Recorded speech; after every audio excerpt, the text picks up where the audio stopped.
시간 주님 뜻대로 살겠다는 결단으로 우리 하나님을 찬양하며 나아갑시다. 주님 뜻대로, 주님 뜻대로 살기로 했네. 네. 주님 뜻대로 살기로 했네. 주님 뜻대로 살기로 했네. 뒤돌아서지 않겠네. 이 세상 사람, 이 세상 사람 날 몰라줘도, 이 세상 사람 날 몰라줘도, 이 세상 사람 날 몰라줘도 뒤돌아서지 않겠습니다. 뒤돌아서지 않겠네. 뒤돌아서지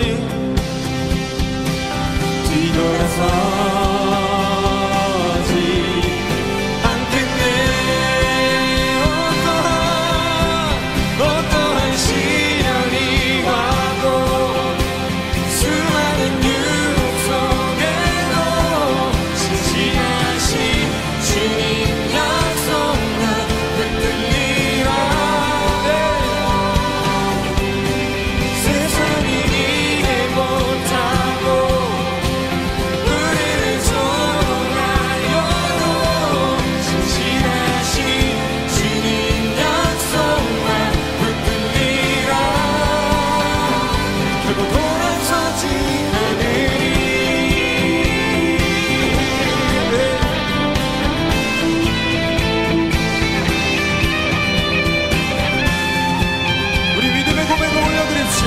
세상 등지고 십자가 보내. 세상 등지고 십자가 보내. 세상 등지고 십자가 보내. 세상 등지고 오직 십자가만 바라봅니다. 네. 뒤돌아서지 않겠네. 우리 선포하며 뒤돌아서지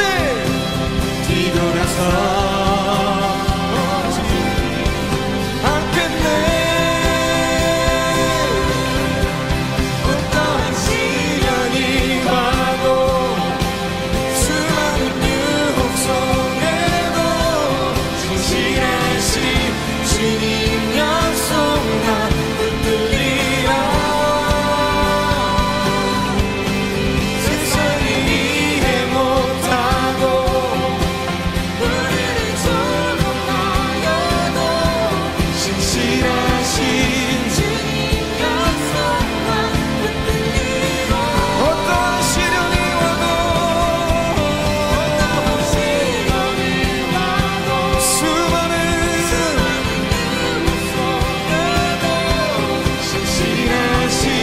주님 약속 난 붙들리라. 세상이 이해 못하고 우리를 조롱하여도 진실하신 주님 약속 난 붙들리라. 결코 돌아서지 않으리.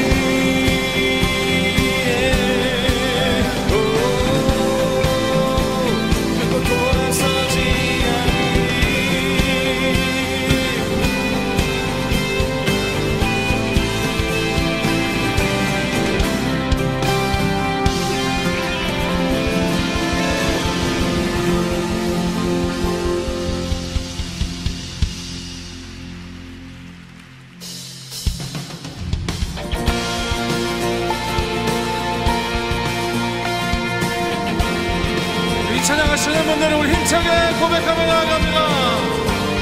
네. 주님의 마음 있는 곳,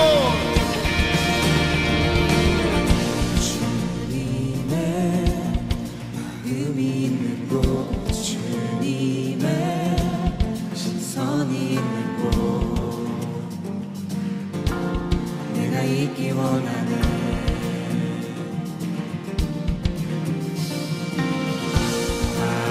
광야에 줄 피우시고 사막에 강물을 내시네.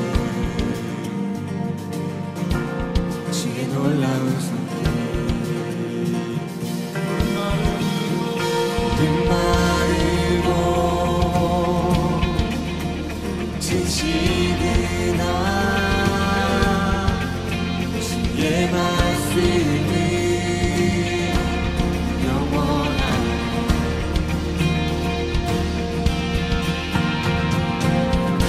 나의 마음 주의 성전이 되어 영원한 주의 말씀을 향해 주의 마음 있는 곳으로 나의 삶 주의 말씀을 따라 이르시 주의 나라를 향해 주의 시선 있는 곳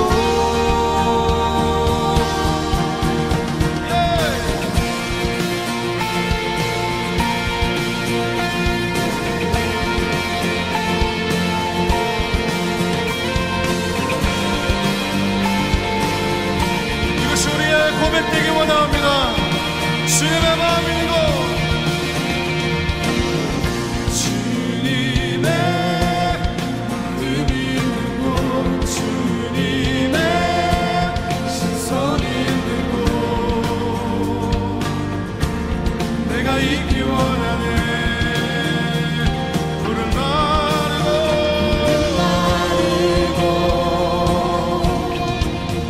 지시듯아 우리 주님의 말씀을 영원하십니다. 주의 말씀은 영원하네. 전능하신 하나님, 전능하신 주 거룩하신 왕, 거룩하신 왕 주님의 말씀 이곳에 이루시는 이루시네.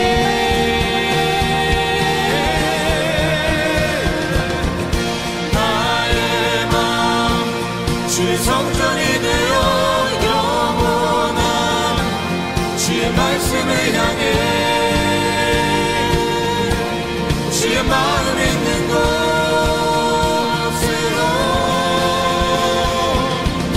나의 삶 주의 말씀을 따라 이르시 주의 나라를 향해 주의 시선 있는 곳 우리 다 같이 선포합니다. 주님의 마음 있는 곳, 주님의 마음 있는 곳 주님의 시선 있는 곳 내가 있기 원하네. 주님의 마음 있는 곳, 주님의 마음 있는 곳 주님의 시선 있는 곳 내가 있기 원하네.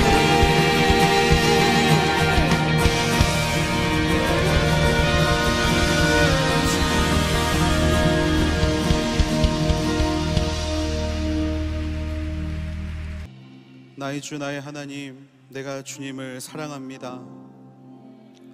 내가 주를 사랑하는 마음을 주님께서는 아실 줄로 믿습니다. 하나님, 세상을 바라보면 빛이 없고 너무나 힘겨운 소식들과 우리를 어렵게 하는 여러 가지의 소문들에 나를 잃어버리지만 언제나 주님 앞에 나아올 때 그 모든 것들은 빛을 잃어버리고 오직 한 분 하나님의 빛만이 우리를 비추어 주시는 줄로 믿습니다. 사랑이 많으신 아버지 하나님, 주의 집에서의 한날이 다른 곳에서의 첫날보다 좋사오니 아버지, 그 하나님만 바라보며 살아갈 수 있는 믿음의 자녀들이 되게 하여 주시옵소서. 하나님, 우리의 마음을 열어 이 시간 주님을 모십니다. 하늘의 문을 여시고 하나님, 우리의 마음 가운데 임재하여 주셔서 이 시간 선포되는 모든 것들을 하나님, 우리가 깨달아 알게 되는 역사가 우리 가운데 있게 하여 주시옵소서. 아버지, 정말 세상에서는 우리를 너무나 힘들게 하는 코로나의 여러 가지 문제들과 점점 어려워져가는 상황들을 바라볼 때마다 우리의 마음이 무너지고 우리의 생각이 무너집니다. 하지만 우리는 믿습니다. 광야 가운데 샘물을 내시는 분이 우리 주 아버지이심을 믿습니다. 하나님, 모든 것이 무너져버린 순간에도 이 모든 것들을 다시금 살게 하시는 분이 우리의 아버지이신 줄로 믿습니다. 하나님, 이 시간 세상의 모든 염려와 세상의 모든 근심들이 우리의 마음에 틈타지 않게 하여 주시고 오직 이 시간 하나님만으로 만족하며 하나님만으로 기뻐할 수 있는 믿음의 시간들이 되게 하여 주시옵소서.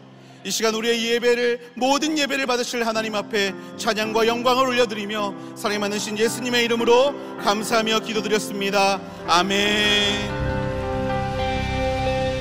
오늘 하나님께서 우리에게 주신 말씀은 요한복음 20장 19절부터 22절까지의 말씀입니다. 요한복음 20장 19절에서 22절까지의 말씀, 우리 4절 같이 한 목소리로 함께 합독하도록 하겠습니다. 하나님의 말씀을 읽겠습니다. 이날 곧 안식 후 첫날 저녁 때에 제자들이 유대인들을 두려워하여 모인 곳에 문들을 닫았더니 예수께서 오사 가운데 서서 이르시되 너희에게 평강이 있을지어다. 이 말씀을 하시고 손과 옆구리를 보이시니 제자들이 주를 보고 기뻐하더라.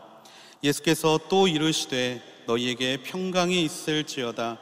아버지께서 나를 보내신 것 같이 나도 너희를 보내노라.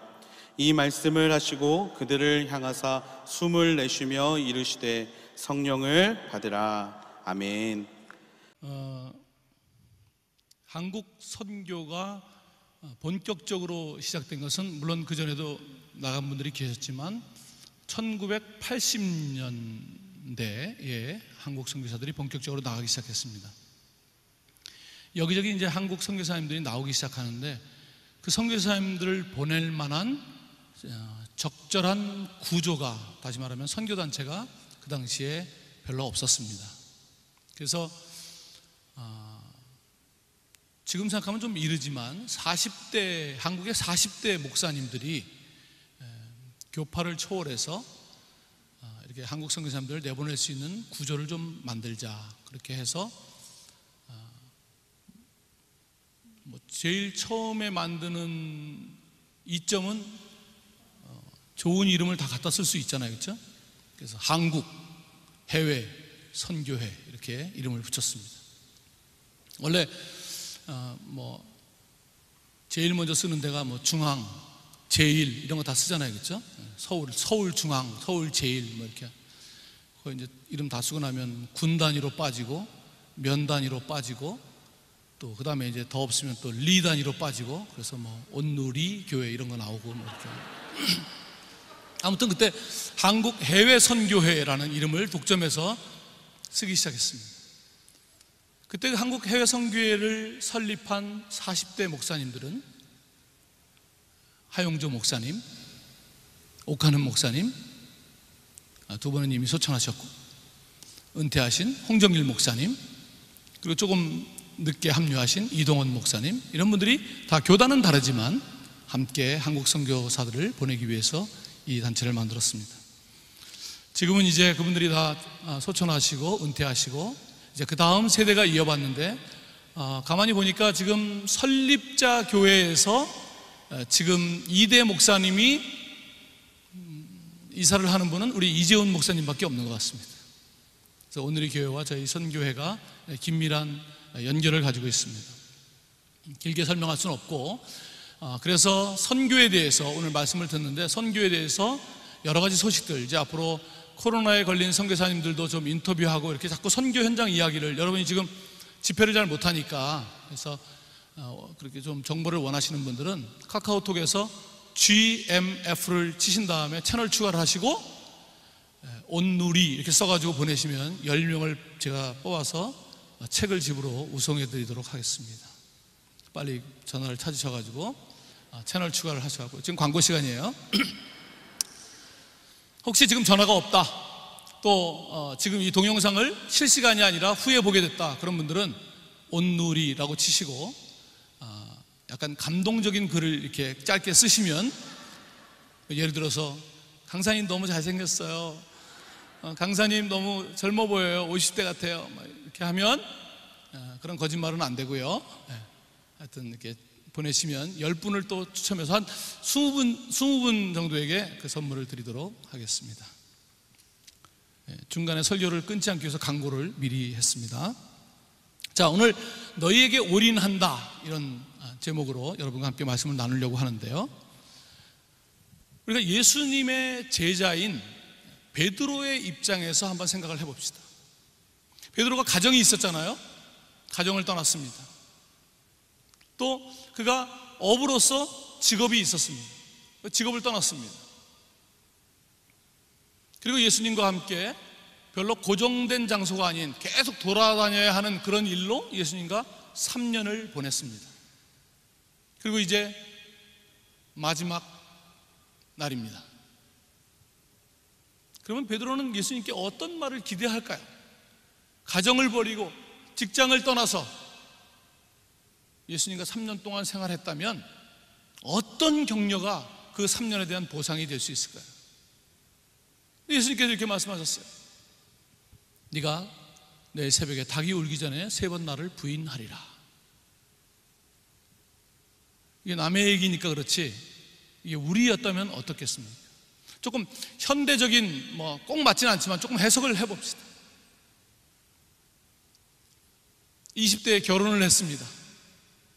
그리고 운 좋게 대기업에 들어갔습니다. 4년 동안 그만둘까 말까 생각했지만 어쨌든 열심히 회식도 하고 늦게 집에 들어오고 했더니 4년 만에 대리를 달았습니다. 그리고 한 2년 정도 더 근무를 했습니다. 이제 한 2년 정도만 있으면 과장을 달게 됩니다. 그러면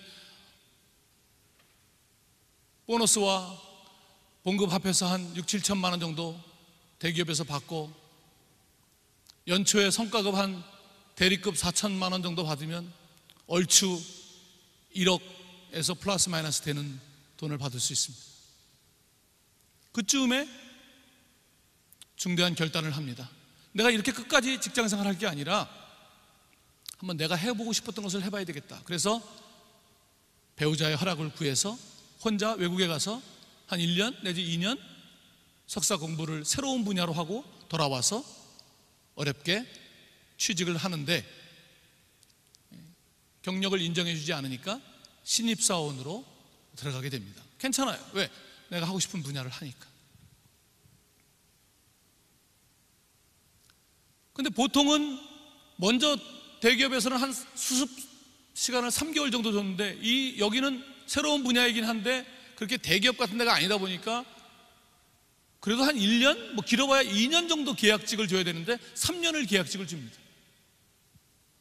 다닐까 말까 하다가 어쨌든 공부도 하고 왔고 자기가 하고 싶었던 분야니까 참기로 하고 3년을 계약직으로 들어갑니다. 다행한 것은 거기서 3년 계약직이지만 3년이 끝나면 지난 직장에서 한 6년 근무도 했고 또 석사 학위도 있으니 바로 계약직이 끝나는 날 대리로 바로 해주겠다. 그래서 어렵지만 참으면서 쥐꼬리만한 봉급 받으면서 3년 계약직을 잘 버팁니다. 하루 전날이에요. 인사부장님이 부르십니다. 그동안 고생 많았지? 우리가 부장단 회의를 했는데 뭐뭐 씨는 우리하고 잘 안 맞는 것 같아. 정규직으로 바꿔줄 수가 없을 것 같아. 듣기만 해도 짜증나죠? 저도 욕을 간신히 참고 있습니다. 약간 그런 상황인 거예요, 베드로가. 그러면 반대로 예수님의 입장에서 한번 생각해 봅시다. 예수님은 3년 동안 이 제자가 예수님과 함께 많은 것들을 경험하고 예수님의 제자로 살아왔는데 도대체 왜 3년이 다 끝나면서 이 제자에게 자기를 부인한다는 그런 말씀을 하실까요? 예수님께서 베드로에게 너는 부인할 상이야. 응? 마가 꼈어. 지금 뭐 베드로의 운명론을 얘기해 주는 겁니까? 무슨 미아리 전보듯이 지금 얘기하는 것입니까? 그런 건 아닐 거 아닙니까? 사실은 예수님의 입장을 생각하면 베드로가 3년 동안 제자로서 열심히 살아왔지만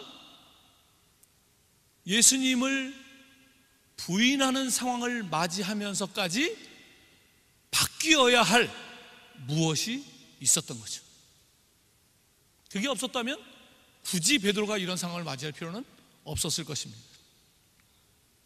바로 그 베드로가 이런 상황을 맞이하면서까지 바뀌어야 했을 그것이 바로 선교와 관련이 있습니다. 이 정도로 해두고 조금 제 경험을 얘기해 보도록 하겠습니다. 그저께 누구처럼 설교 시간에 딸을 팔고 그러지는 않겠습니다. 제 이야기를 하겠습니다. 왜냐하면 제가 딸이 없어요. 딸이 없어서 딸 얘기를 할 수가 없습니다. 슬프게도. 군대 갔다 와서 24살쯤에 홀리듯이 선교에 헌신하게 되었습니다. 제가 지금 여러분에게 막 헌신을 할 수 있는 그런 감동적인 목소리를 사용하지 않고 평범한 목소리를 사용하는 이유는 제가 20대 때 목소리에 홀려서 헌신을 했기 때문에 트라우마가 있어서 여러분은 그런 일이 없도록 제가 그런 목소리를 사용하지 않는 것입니다. 제가 그런 목소리를 할 줄 몰라서가 그러는 게 아닙니다. 하나님께 할 수 있는데 안 하는 이유는 그때 선교 영화를 보는데 미국에서 만든 선교 영화였는데 한국말로 더빙을 했는데 당대의 최고의 성우였던 고은정이라는 분의 목소리가 들어가 있었습니다. 고은정 씨의 목소리를 우리 시대 때 들으면 그분이 여자 배우들의 참 옛날에는 여자 배우도 연기만 하고 목소리는 다 그분 목소리를 썼거든요. 목소리가 하도 좋아가지고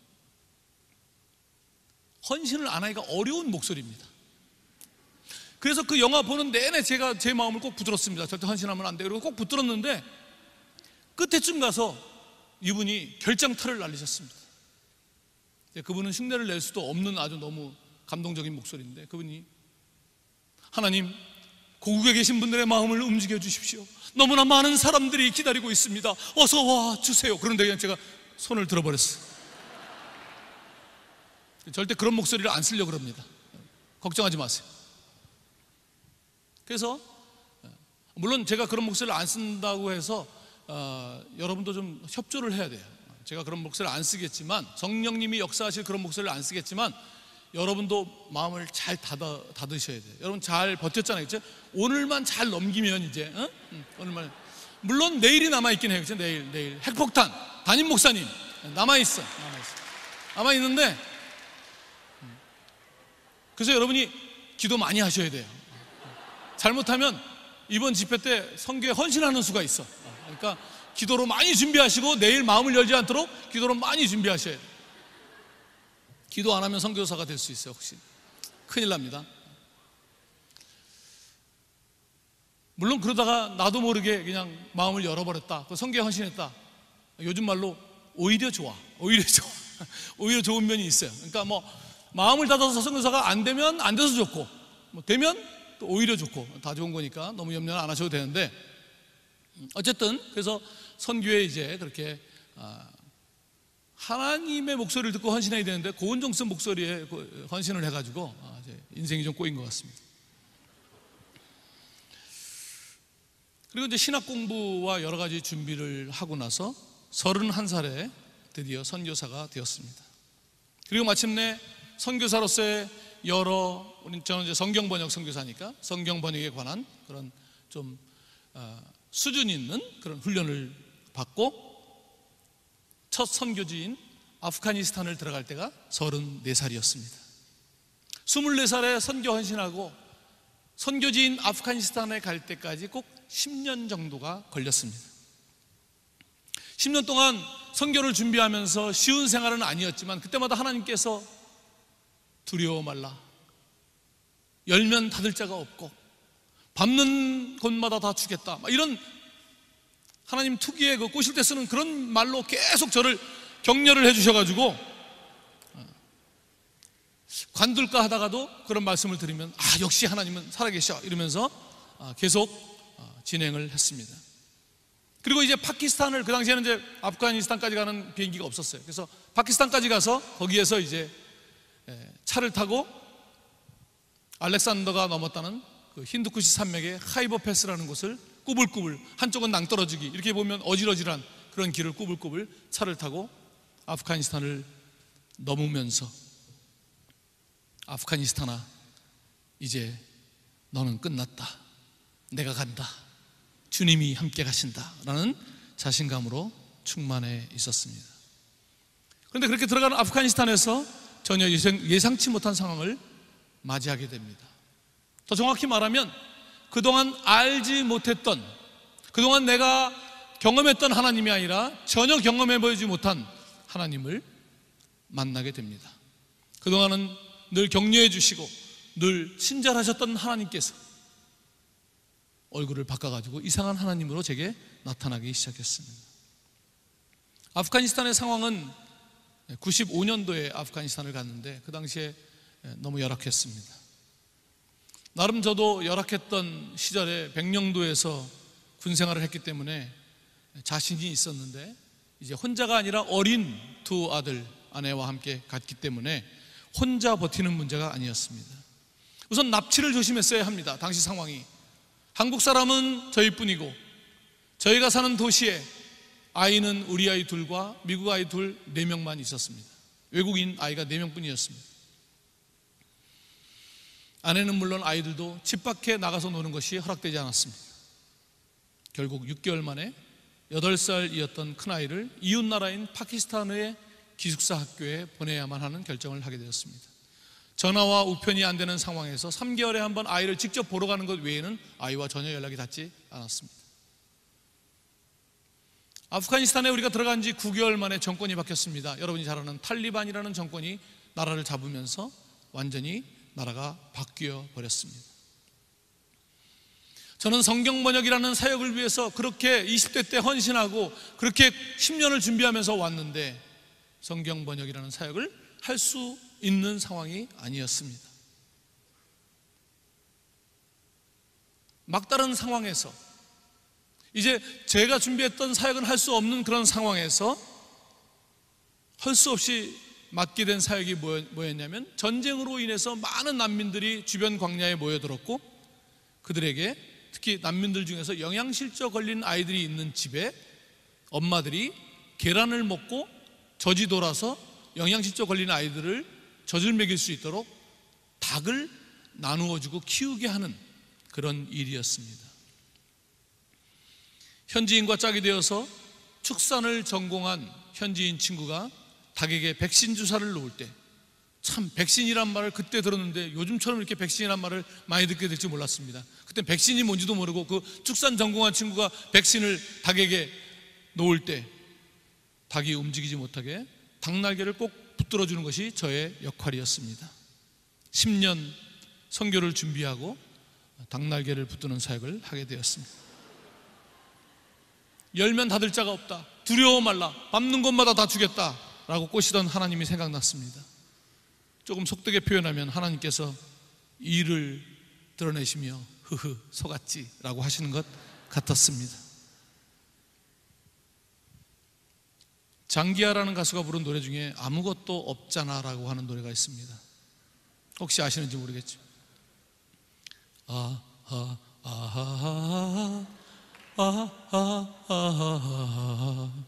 터벅터벅 느릿느릿 황소를 타고 왔다네, 뭐 노래 같지도 않은 그런 노래가 있습니다. 근데 가사가 딱 제 상황하고 맞았습니다. 장기하 씨 노래가 참 따라 부르기가 어려워서 그냥 가사를 제가 터벅터벅 느릿느릿 황소를 타고 왔다네. 푸른 초원을 찾아서 여기까지 왔다네. 초원에 풀이 없어 소들이 비쩍 마를 때쯤 선지자가 나타나서 지팡이를 들어, 그럼 저쪽에서 기타 친 친구인지 저쪽으로 석 달을 가라. 그러면 다시 장기하가 받아서 풀이 가득 덮인 기름진 땅이 나온다길래 죽을 똥살똥 왔는데 여긴 아무것도 없잖아. 푸석한 모래밖에는 없잖아. 푸른 한 포기도 없잖아. 이건 뭐 완전히 속았잖아. 되돌아갈 수도 없잖아. 2절, 광채가 나는 눈을 가진 선지자의 입술 사이로 그 어떤 노래보다도 아름다운 음성이 있고, 그럼 또 더 뒤에서 나를 믿으라. 그럼 다시 장기하가 받아서 머리를 조아린 다음 거친 가시밭길을 지나 꼬박 석 달을 왔지만은 아무것도 없잖아. 푸석한 모래밖에는 없잖아. 푸른 한 포기도 없잖아. 이건 뭐 완전히 속았잖아. 소들은 굶어 죽게 생겼잖아. 딱딱한 자갈밖에는 없잖아. 먹을 거는 한 개도 없잖아. 이건 뭐가 없잖아. 되돌아갈 수도 없잖아. 뭐 이런 노래입니다. 이 노래가 뒤에 나왔길래 망정이지, 만약에 아프가니스탄에 있을 때 이 노래가 나왔다면 저의 18번이 될 뻔했습니다. 왜 이런 일이 생겼을까요? 베드로도 그렇고 당시 30대였던 젊은 저도 그렇고 목숨을 걸고 주님을 위해 살겠다는 건 도대체 왜 이러시는 걸까요? 이 역시 베드로의 상황과 마찬가지로 선교라는 말과 관련이 있습니다. 자, 지금부터 왜 이런 문제가 발생했는지 좀 묵상해 보도록 하겠습니다. 이 문제의 근본을 알기 위해서 우리는 하나님의 올인을 생각해 봐야 합니다. 하나님은 적어도 우리가 살고 있는 이 세상과 관련해서 누군가에게 올인하시는데, 바로 그 누군가가 말씀이시며 후에 성육신하신 예수 그리스도이십니다. 다시 말해서 하나님은 예수 그리스도에게 올인하십니다. 첫 번째 올인은 뭡니까? 하나님께서 세상을 만드신 일입니다. 하나님은 세상을 만드실 때 말씀으로, 즉 예수 그리스도를 통해서 창조하셨습니다. 요한복음에 만물이 그로 말미암아, 말씀이신 예수 그리스도로 말미암아 지은 바 되었으니 지은 것이 하나도 그가 없이는 된 것이 없느니라.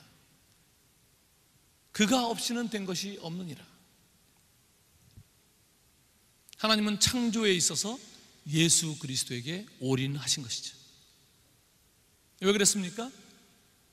왜 하나님은 세상을 창조할 때 예수 그리스도에게 올인하셨습니까?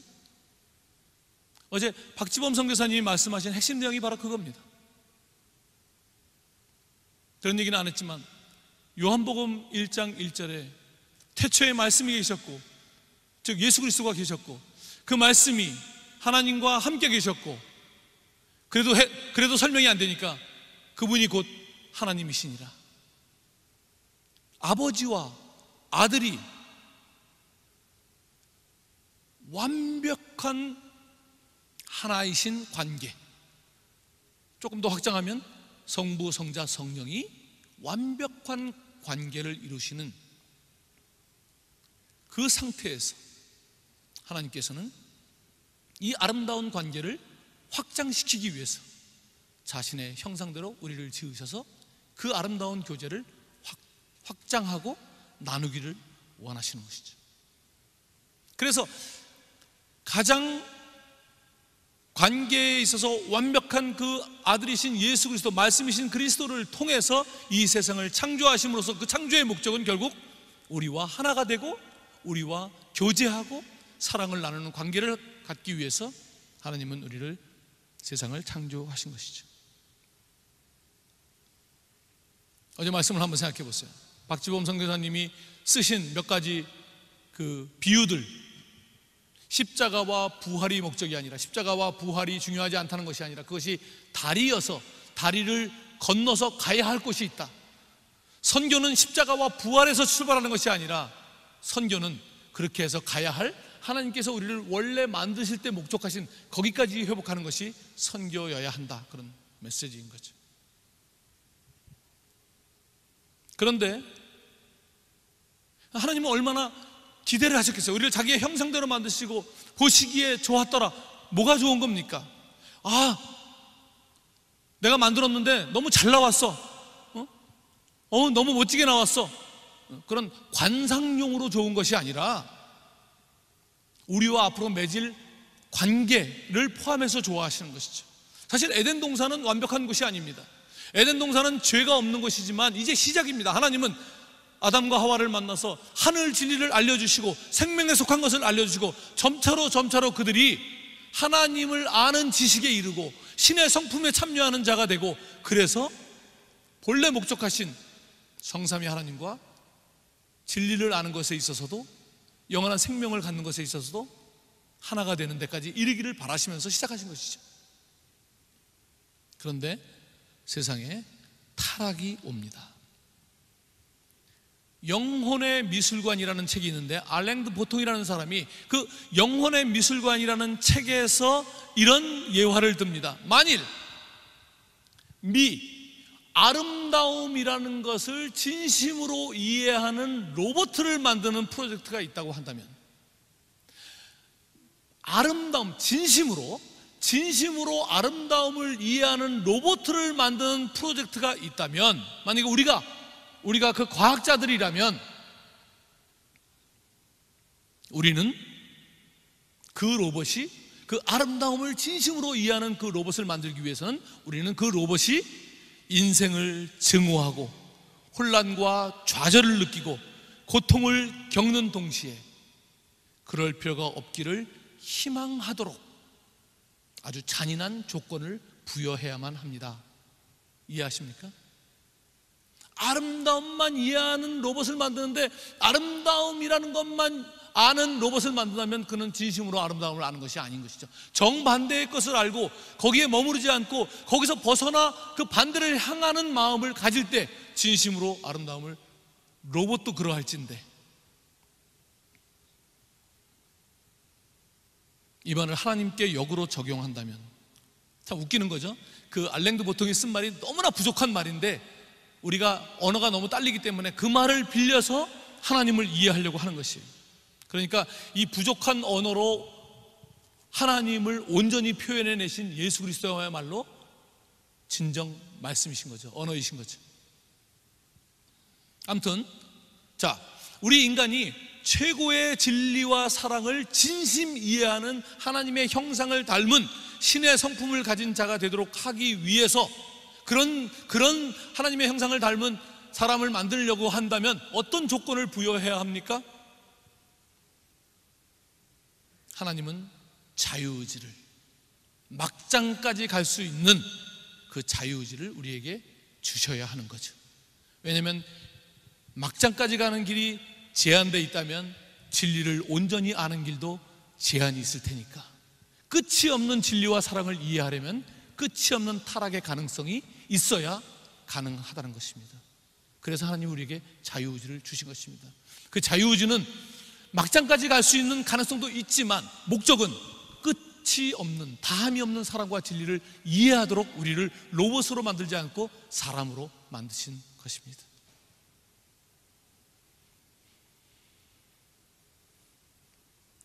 그래서 막장에 가더라도 거기서 머물러 끝나지 않고 우리 안에, 인간 안에 하나님으로만 채울 수 있는 그 공간을 향한 그리움을 갖도록 하는 그런 조건을 부여하신 것이죠.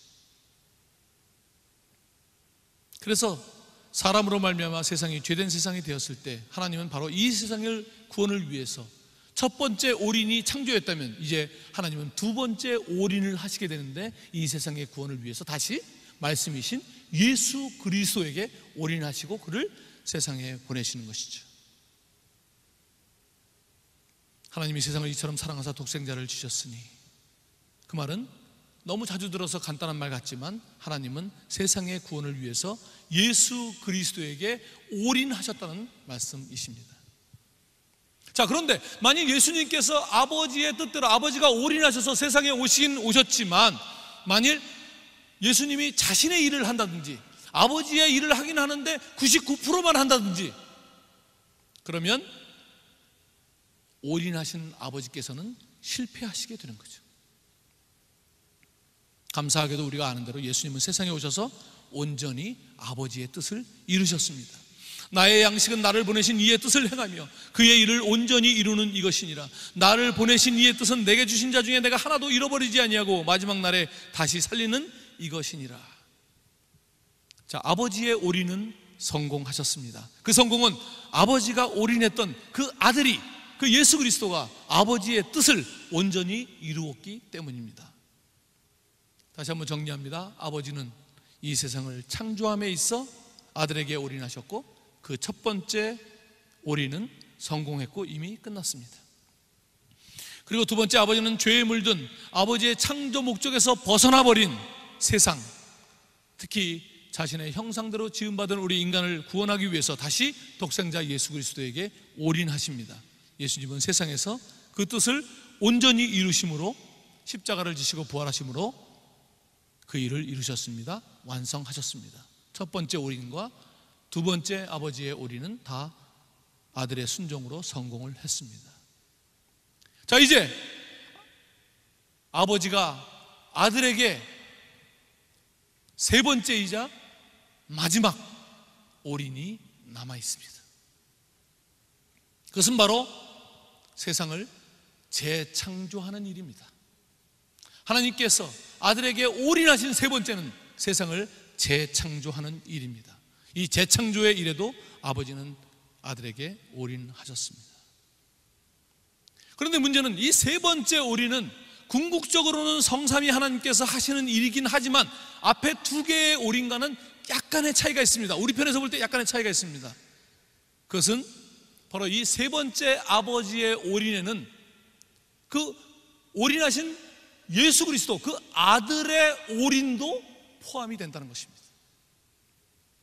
조금 더 설명하면 이 세 번째 올인인 재창조는 예수님께서 제자 공동체라고 하는 예수 그리스도의 제자 공동체를 창조하는 일입니다. 마치 하나님께서 흙으로 사람을 빚으시고 생기를 불어넣으심으로 사람을 만드신 것처럼 예수님도 제자 공동체를 빚어가지고 그들에게 생기를 불어넣어 새로운 창조를 하시는 것입니다. 그런데 이 재창조는, 예수님의 재창조는 그 예수님이 만드시는 제자 공동체로 끝나는 것이 아니라 그 제자 공동체가 살아있는, 하나님께서 본래 만드실 때의 계획처럼 살아있는 제자 공동체가 되어서 지속적으로 영적인 재생산을 할 수 있어야 합니다. 그래야 재창조가 끝이 나는 것이죠. 그래서 이 재창조는 한편에서 보면 예수님께서 제자 공동체를 창조했다는 면에서는 완성되어 있지만 이 제자 공동체가 계속해서 재생산을 해나가고 있다는 면에서는 아직 끝나지 않은 것이죠.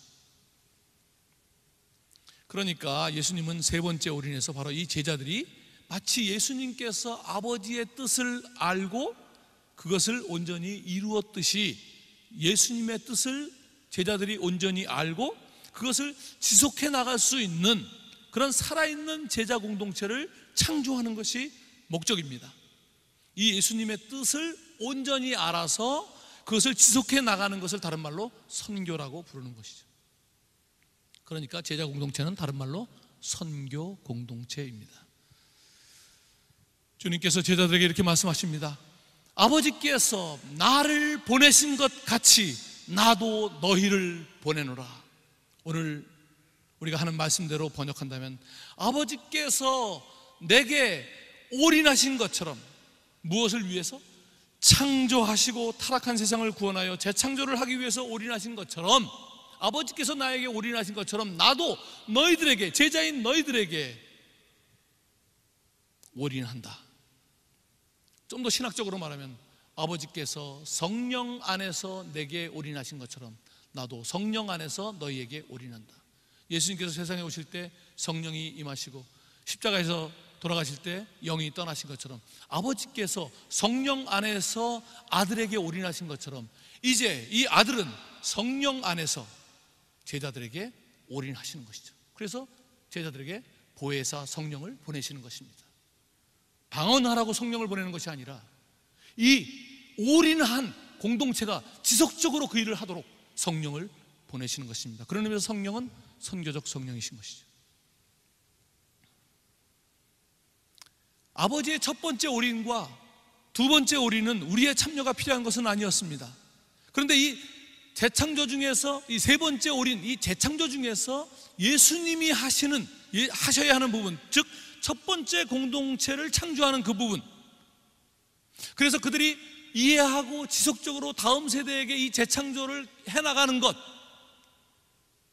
그건 예수님이 하시면 됩니다. 그건 예수님의 몫입니다. 실제로 예수님은 부활 후 첫날 제자 공동체를 찾아오셔서 3년 동안 함께 다니면서 빚은, 다시 말하면 하나님께서 흙으로 우리를 빚으신 것처럼 예수님은 3년 동안 제자들을 빚으셨습니다.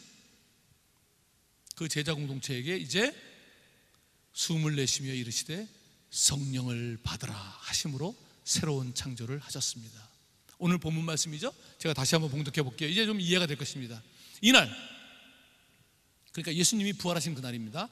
안식 후 첫날 저녁 때에 제자들이 유대인들을 두려워하여 모인 곳에 문들을 닫았더니 예수께서 오사 가운데 서서 이르시되 너희에게 평강이 있을지어다.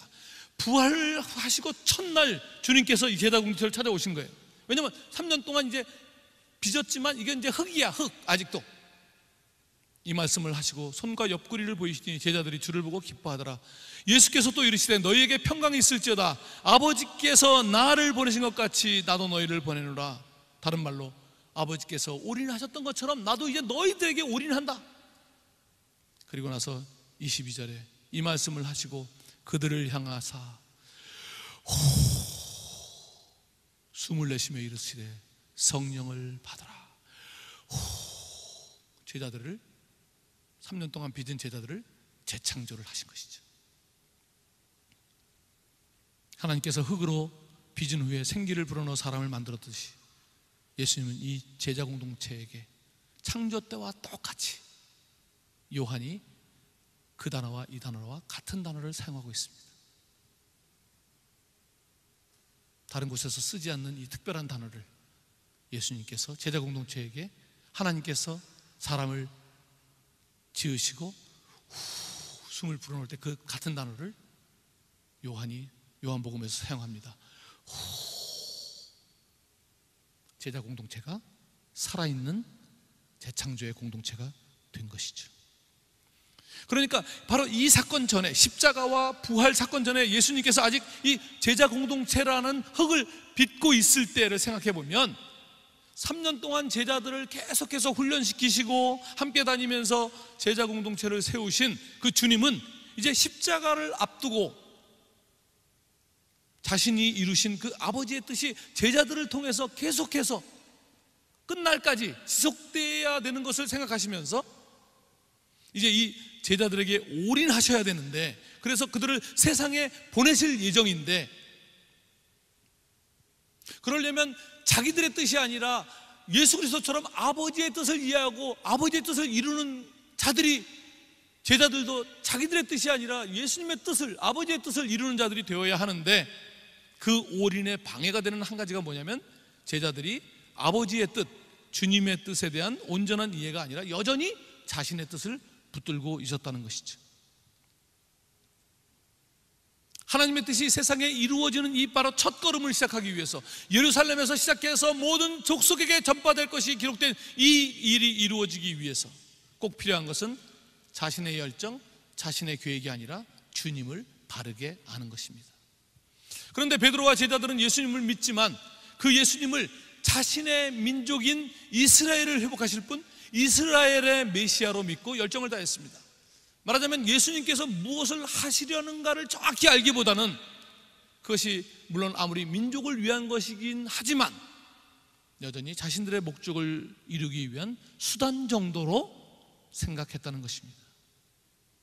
생각해보면 저 역시 비록 30대에 아내와 어린 두 아이를 데리고 아주 위험한 곳으로 갔고 아주 고생이 심한 곳으로 갔고, 그래서 그것만 본다면 주님께서 아이고 기특한 것 하면서 제가 원하는 것을 다 이루어 주셔야 할 것 같지만, 그래서는 하나님께서 계획하신 하나님의 나라가 이루어지는 것이 아니고 제가 계획했던 그것이 아무리 성경 번역이고 선교고 지역사회 개발이고 교육일지라도 나의 꿈과 나의 비전을 성취하는 일이 될 수밖에 없기 때문에 그것을 먼저 부수는, 저로서는 상상하기 싫은 그런 경험을 하게 된 것입니다.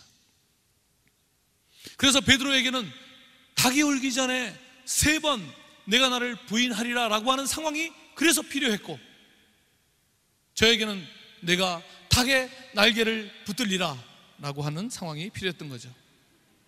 그러고 보니 베드로하고 제가 닭동기네요. 닭동기. 주님께서 왜 안 해주고 싶었겠습니까? 젊은 나이에 거기까지 갔는데 왜 안 해주고 싶었겠습니까? 그러나 주님이 꿈꾸는 온 세상을 구원하려는 그 뜨거운 심정을 생각하면 가장 방해하는 것이 우리의 얄팍한 비전, 우리 중심이기에 할 수 없이 주님은 고통을, 당황스러운 상황을 주셔야만 했던 그 아버지의 마음을, 그 주님의 마음을 생각해 봐야 합니다. 간단한 일이 아닙니다, 여러분. 선교가 하도 유행처럼 되니까 뭐든 선교라고 부릅니다. 단기 선교, 비즈니스 선교, 교육 선교, 의료 선교, 교회개척 선교, 문서 선교 등등. 이제 한류가 뜨니까 K 드라마가 뜨고 K-팝이 뜨고 K 트로트가 뜨니까 K 선교가 다 될 것 같은 그런 분위기입니다. 코로나만 없었으면 그냥 막 열정이 가득합니다. 그런데 이런 부유물들이 너무나 많아서 흐려질수록 물속이 보이지 않습니다. 마실 물이 없습니다. 예수 그리스도를 통해 나타나는 아버지의 뜻을, 아니 그 아버지 자체를 온전히 이해하고 거기에 나를 맞추는 일이 일어나지 않고 선교를 무슨 비즈니스 하듯이 그냥 내가 할 수 있는 거 좀 가서 도와주고 오듯이 무슨 벤처 사업 열듯이 그렇게 생각한다면 불쌍한 닭들만 자꾸 등장해야 할 것입니다. 그런 관점에서 보면 코로나는 일종의 닭입니다. 우리가 변화되어야 할 어떤 것을 위해서 등장하는 소품인 것이죠. 본질에서 벗어난 우리의 자신감, 어깨에 들어간 그 뽕을 제거하고 다시 주님 안에 거하고 가지에 나무가 붙어야 하는 시간인 것이죠. 그렇게 된다면 많은 열매를 맺게 될 것입니다. 우리나라에서 일찍이 우리나라의 희망을 말한, 제가 존경하는 어떤 선생님의 글을 그대로 하면 너무 옛날 말이기 때문에 제가 좀 각색을 해서 오늘날의 용어로 재해석하면서 오늘 말씀을 정리하려고 합니다. 100년 전에 우리나라의 희망을 말씀하신 어떤 기독교 스승이 하신 말씀인데, 제가 오늘날로 제가 조금 각색을 했습니다. 이 땅에 교회가 많아진다고 해서, 그래서 누가 주장하듯이 어두운 밤에 십자가의 불빛이 많아진다고 해서 그 자체로 이 세상에 희망이 있는 것이라 말할 수 없습니다. 신학교에 가는 사람이 많거나 우리나라가 어떤 이들의 야망처럼 전 세계 선교사 파송국 1위가 된다고 해서 희망이 있는 것은 더더욱 아닙니다. 세례 증서 혹은 교인 등록이 있어야만 대학 교수가 되는 학교가 이 땅에 많아진다고 해서 희망이 있는 것은 절대 아닙니다.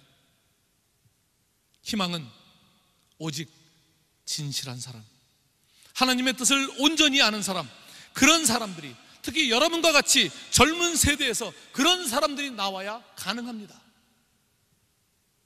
농사의 현장에서 하나님의 창조의 원리에 따라 진실하게 농사를 짓는 하나님의 사람, 작은 음식점이라도 개업했다면 내 자식이 먹을 음식을 만들듯이, 아니 내 식구가 먹을 음식을 만들듯이 좋은 재료로 만드는 가게를 운영하는 그런 하나님의 사람, 혹 의사가 된다면 별로 인기가 없는 기초의학 분야에서 연구를 진실하게 함으로써 이렇게 알 수 없는 바이러스가 창궐할 때 백신을 만들어낼 수 있는 기초를 제공하는 그런 하나님의 사람, 선교 현장에서 만나는 한 사람을 문화, 종교, 인종 이런 라벨을 붙이지 말고 편견을 버리고 하나님께서 창조하신 한 사람으로 진실하게 대하는 하나님의 사람, 그런 사람. 이렇게 세상 곳곳에 진실한 하나님의 사람들이 나타나는 것만이 희망입니다. 비록 예수님과 같이 어떤 면에서 이 땅의 삶을 참패로 마감한다고 할지라도 참 의미에서 하나님을 믿고 그의 뜻을 알며 그와 함께 걷고 함께 생각하며 함께 살아가는 사람들, 이 세상의 희망이 바로 그런 사람들이 나타나는 것에 달려 있습니다. 사랑하는 여러분, 선교가 우리 것은 아닙니다. 그렇다고 해서 우리가 그저 참여해도 되고 안 해도 되는 하나님의 선교니까 하나님께서 알아서 하시는 그런 것도 아닙니다. 하나님께서 성령 안에서 아들에게 올인하셨듯이 오늘 주님은 성령 안에서 여러분에게 올인하고 계십니다. 주님은 아버지께 기도하셨습니다. 내가 그들을 위하여, 이 제자들을 위하여 비옵나오니 내가 비옵는 것은 세상을 위함이 아니요 내가 내게 주신 자들을 위함이니이다. 그들은 아버지의 것이로소이다. 올인한다는 겁니다. 예수님의 기도는 바로 그 재창조를 하고 있는 제자들에게 올인한다는 것입니다. 근데 뭘 위해서 올인하십니까? 요한복음 17장 20절에 이렇게 다시 또 기도하십니다. 내가 비옵는 것은 이 사람들만 위함이 아니요 또 그들의 말로 말미암아 나를 믿는 사람들도 위함이니 아버지여, 아버지께서 내 안에 내가 아버지 안에 있는 것 같이 그들도 다 하나가 되어 우리 안에 있게 하사 세상으로 아버지께서 나를 보내신 것을 믿게 하옵소서. 우리 모두는 세상이라는 무대에 올려져 복음을 상연해야 하는 선교적 배우요 선교적 제자입니다.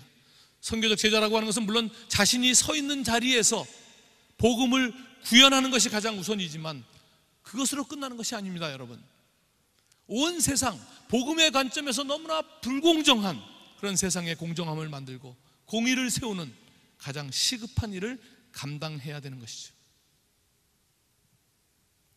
이제 이번 집회가 하루 남았습니다. 이번 집회가, 이번 코로나가 선교에 바르게 헌신하는 그런 진실한 인생의 중요한 순간이 되기를 주님의 이름으로 축원합니다. 기도하겠습니다. 하나님 아버지,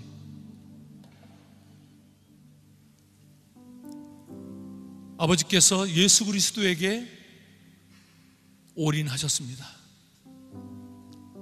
너무나 거룩하고 진지한 순간입니다. 만일 그 아들께서 힘들겠다고 못하겠다고 선포하는 순간 아버지의 계획과 올인은 수포로 돌아가고 맙니다. 그 치열하고 진지한 삶을 예수님께서 이 땅에 오셔서 순간순간을, 매 순간을 진지하게 살아내셨습니다. 그리고 이제 택하신 제자들에게 그들을 빚으시면서 하나하나 알려주시고 이제 그들에게 올인하십니다. 구름같이 허다한 증인들이 자기 시대에 성령의 군대에 자원하여서 성실하게 그 길을 걸어왔고 우리에게까지 복음이 왔습니다. 이제 주님은 성령 안에서 오늘 살아있는 우리들에게 올인하고 계시는 것을 믿습니다.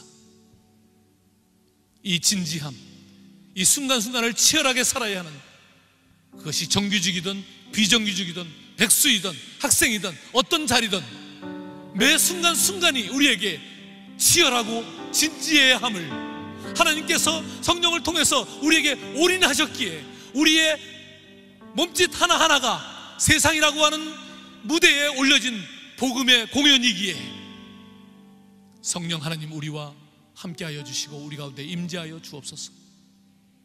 우리는 우리의 힘으로 그 복음을 상연해낼 수 없는 사람들입니다. 성령 하나님 임재하여 주옵소서. 찬양 가운데 임재하여 주시고 기도 가운데 임재하여 주시고 집회 가운데 임재하여 주시고 우리의 일상생활 가운데 임재하여 주셔서 오 하나님, 우리가 성령님과 더불어 땅끝까지, 이 세상 끝날까지 우리와 함께 하시겠다고 하신 그 예수 그리스도와 더불어 하나님 이 치열한 삶을 살아낼 수 있도록 역사하여 주시옵소서. 하나님, 마침내 하나님과 각 나라와 족속과 백성과 방 안에서 아무나도 셀 수 없는 큰 무리가 함께 주님의 보좌 앞에 서서 영광스럽게 하나님을 찬양하는 그날을 함께 맞이할 수 있도록 축복하여 주시옵소서. 영광 받으시옵소서. 주님, 우리의 찬양을 받으시옵소서. 우리 주 예수 그리스도의 이름으로 기도 올리옵나이다. 아멘. 아버지, 이 시간 나의 고백을 주 앞에 올려드렸습니다.